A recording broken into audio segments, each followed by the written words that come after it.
to really get a sense of the impact of global warming.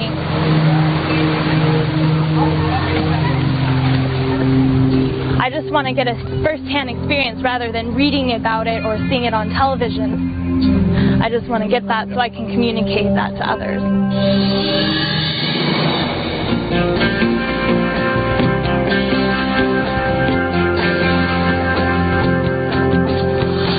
Hi, I'm Red Sharon, and welcome to the San Diego Zoo. So, what's Country Canada doing at the zoo, you might ask? Well, these polar bears started their lives orphaned near Churchill, Manitoba. Now they're about to play a starring role in the story of global warming. And they're about to meet a young woman from California who's embarking on the adventure of a lifetime.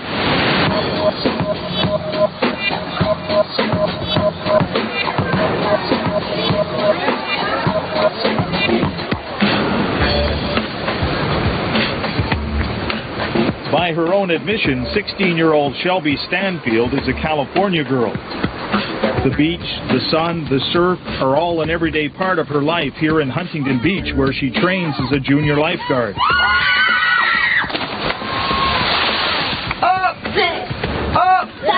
So is what she sees happening to the environment, even here in California. It's just really sad to see the change that we have made to the environment in a negative way. Hopefully kids like me and our next generation can grow up and change that and make it into a positive effect.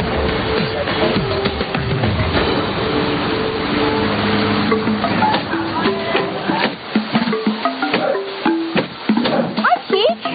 Look what we have here. For several years now, Shelby has been a volunteer here at the San Diego Zoo. Her experience working with animals and her concern for the environment has opened up an opportunity few people ever get: to see polar bears in the wild up north in Churchill, Manitoba. So basically, the kids your age, do they think about global warming the way you're thinking about it? No, not really. How do they view the world? They view it as a place to live in, take advantage of, and get everything that they wanted, and just be the happiest they can be. They don't really care about the environment. They don't really care what's going on in the world, really. Come on in, Shelby. And it was right here that she first heard about Polar Bears International. Probably haven't ever been this close to a polar bear, have you? A group dedicated to helping preserve the big white bear's habitat through research and education. Every year, kids from around the world compete for a chance to attend their junior leadership program. A chance to travel to Canada's north to see polar bears where they really live.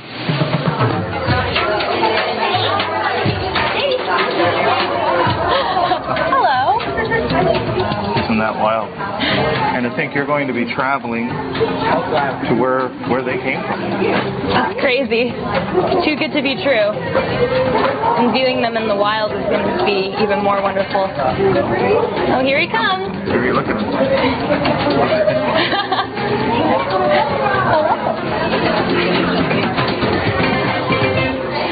Right, so here we are in Huntington Beach, and now we will fly to Churchill, Manitoba, Canada. In just a few days, she'll be leaving her surfing buddies behind and heading over 4,000 kilometers due north.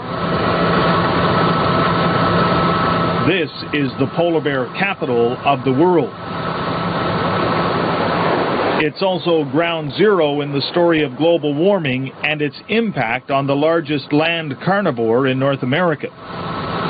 Each year, their migratory path puts them on a collision course with the town of Churchill. Here on the shore of Hudson Bay, they wait for freeze-up so they can go hunting seals on the ice. But every year, it seems, freeze-up takes longer. Every year, the bears are getting a little thinner and a lot hungrier. When you're at the top of the food chain, you are afraid of nothing, certainly not people. It can make for some interesting and dangerous times.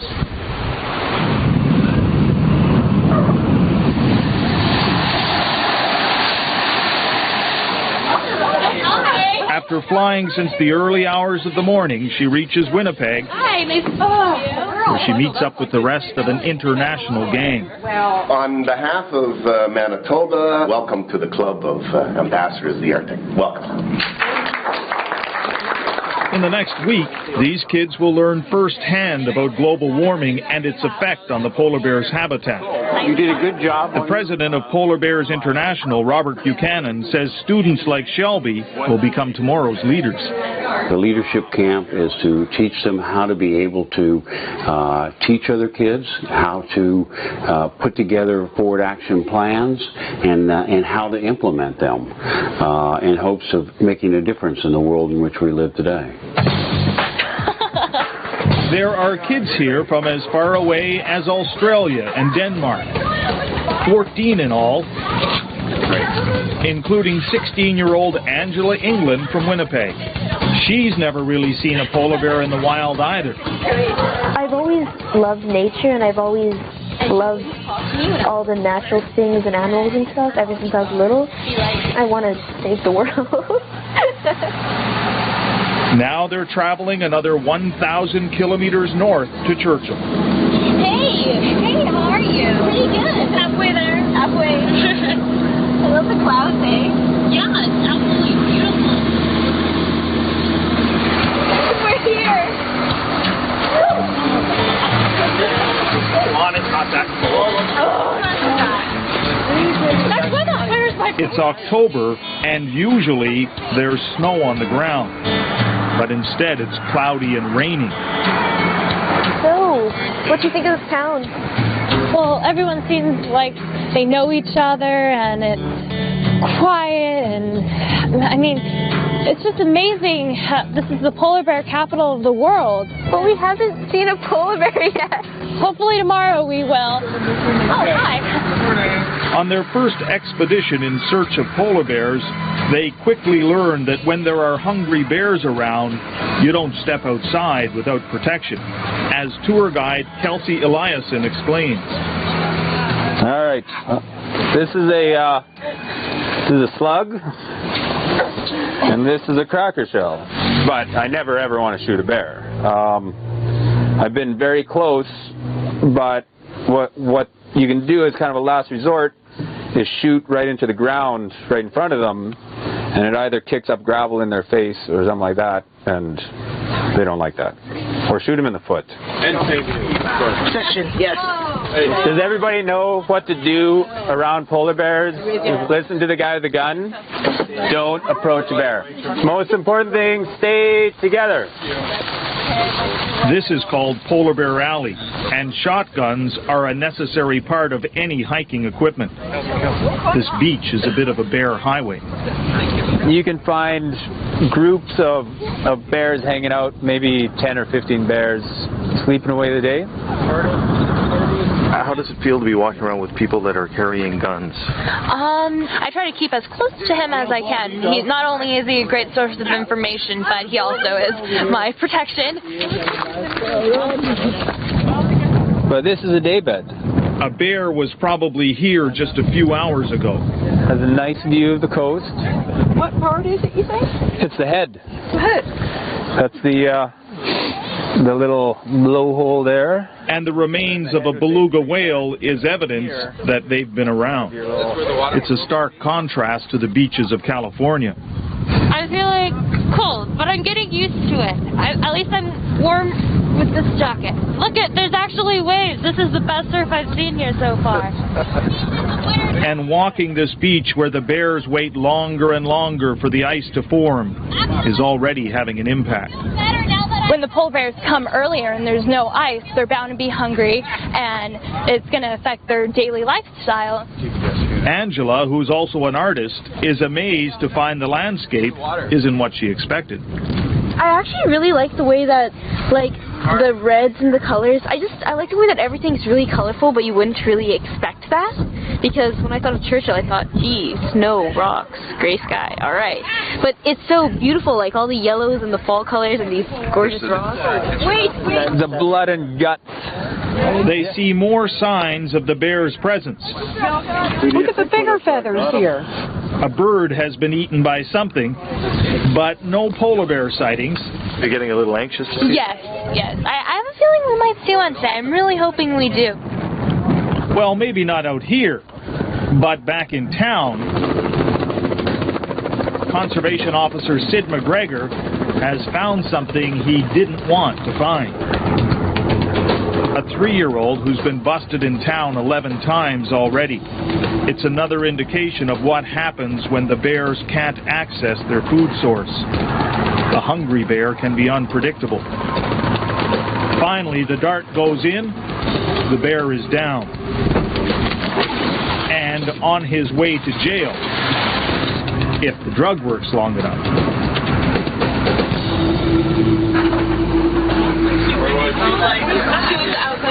Back on the outskirts of town, Shelby and her companions are showing the other place bears now try to find a meal, the local garbage recycling plant. So you look at all that ugly scrap metal on the side of it. That was in response to our polar bears' increasing creativity over the summer. They just scrape away the old wood and siding and eat their way in, jump in. So they fixed that. The only way to deal with problem bears is to capture them and lock them up. And the bears keep coming.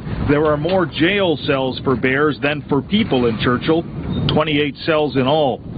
And global warming means they sometimes have to keep the bears cool using air conditioning.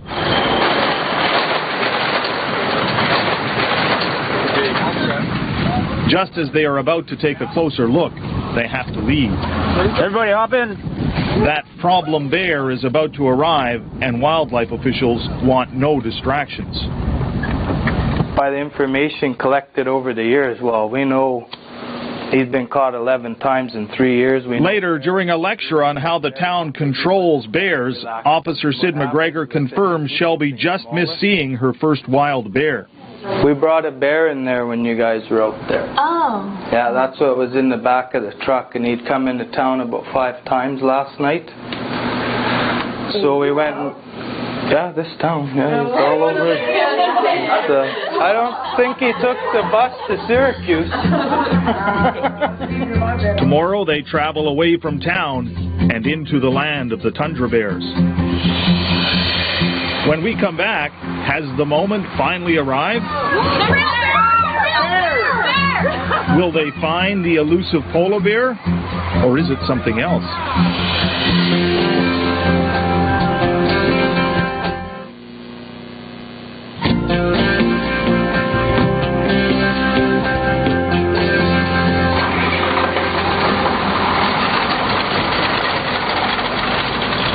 To see a bear in its natural habitat out on the tundra, you use, what else? A Tundra Buggy.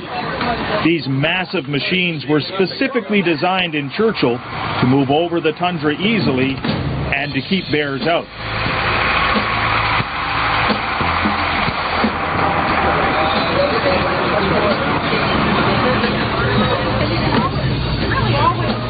After several hours, they link with the Tundra Lodge. For the next couple of days, this will be their base. I didn't really expect them to be like right here. Where they'll eat, sleep, study. These bears never cease to amaze me. With them, experts who have spent years researching the impact of global warming on the big whites. Robert Buchanan says it's all about teaching the kids that if the polar bears are in trouble, the whole environment's in trouble. They're the canary in the mine shaft. They're giving us that signal that we have a serious situation on our hands. It's all very interesting, but right now they have one focus: to actually see a bear. Turns out it's a ptarmigan, native to the tundra, but no bear. I was like, a bear, and it was like a little bird, a very cute bird. I've been working up for a bird. Everyone settles back in, thinking, is there really such a creature as the Churchill polar bear? It was like they were teasing us. Like, okay, we're the polar bear. This is a big white thing. How can you miss it out in the tundra? But it was really hard looking for one. Today, with even more protection, helicopters arrive to take the kids far out on the tundra. Soon they are in the air and on their way to do something most humans have never even dreamed about. And it isn't bouncing on the almost 1 meter thick carpet of spongy moss. California girl Shelby has finally figured out how to dress for the cold. It feels odd to be nice and really warm on the Arctic tundra. Well, maybe that's because I have 3 layers of pants on, 2 layers of socks, and 5 layers on top. You go in at the head first, and then you turn around at the end where Mama sleeps, and then you crawl back out again. They are about to crawl inside an actual polar bear's maternal den. Dens that are disappearing, collapsing with the melting permafrost, or being destroyed by wildfires. The dens aren't normally occupied this time of year. Drop some breadcrumbs on the way in. What's it like in there? Small, but kind of comfy. I can take a nap in here. It's very soft, and the texture's like this all over, except on the top it's more dry than the moist walls. See him coming down. Hey, look, a polar bear here. While Angela is living a real-life tale of Goldilocks, 80 kilometers away, there's another bear who wants to call Churchill home. Yeah, you guys are going to have to back up here. This time, there's trouble. Be right back.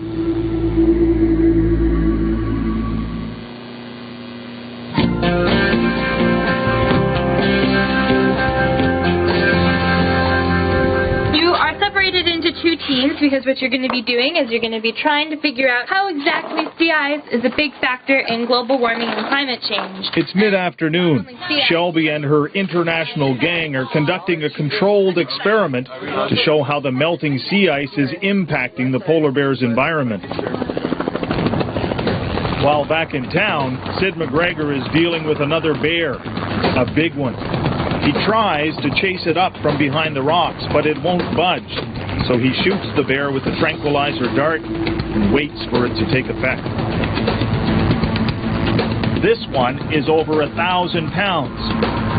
He had been in town in somebody's garbage, so we were after another bear here today, and on the way we spotted him. So we darted him, and we're going to remove him because he's too close to town. The bear is supposed to be immobile, except nobody told the bear, who quickly wakes up everyone on bear patrol. Yeah, you guys are going to have to back up here. It's a dangerous moment. The other dart may have failed, and they could have a bear that's about to charge on their hands.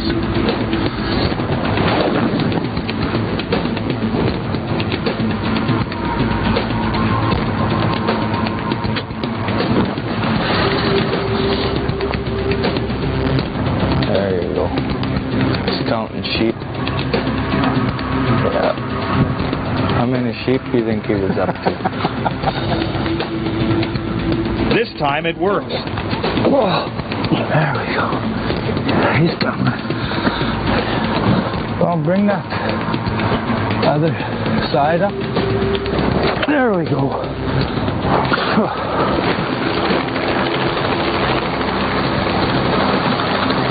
The bear, who was simply trying to find some food, makes an undignified departure to be locked up. 1, 2, 3. No! Eventually, it's relocated further north.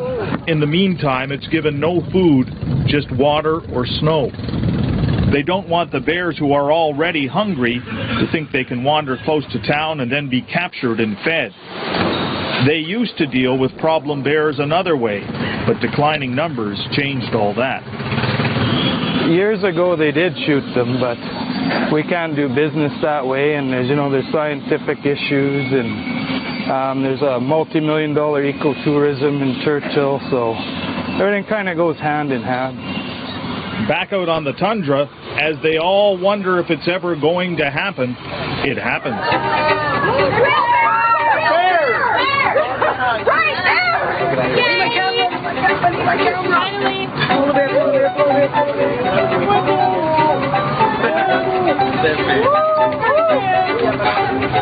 First wild bear. it was worth it. It was a lot worth it. And I like that bear a lot because he made me happy. He made all of us happy. Awesome! It's like, all right, a bear! Finally! The animal that has come to symbolize the impact of global warming, particularly in the north, right before their eyes.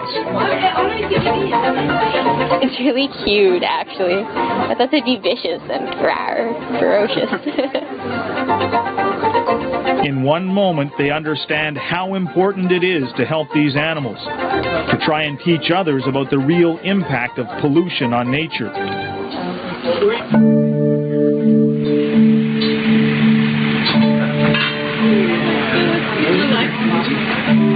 That little delinquent one right there.